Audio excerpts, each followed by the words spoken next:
Paano ba ang gagawin na hindi nila malalaman na naka-online ka sa Facebook at Messenger pero nakabukas ang iyong Facebook at Messenger pero hindi nila malalaman na online ka sa Facebook at Messenger?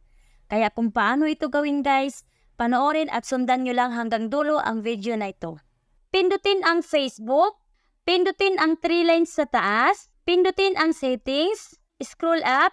Dito sa audience and visibility, hanapin nyo lang po ang active status. Pindutin nyo lang po yan. At dito guys, kailangan nyo pong i-turn off yan. Turn off. Para hindi po nila malaman na online ka sa Facebook. At balik po tayo. Pindutin ang Messenger. Pindutin ang 3 lines sa taas. Pindutin ang settings. Pindutin ang active status. Dito guys, kailangan nyo lang pong i-turn off yan. Pindutin nyo lang po ang show when you're active. Pindutin nyo po ang until I change it.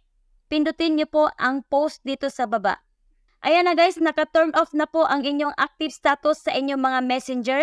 Hindi na po nila malalaman na online ka sa messenger kahit nagbubukas ka ng inyong messenger, okay? Sana po may natutunan. Follow and share.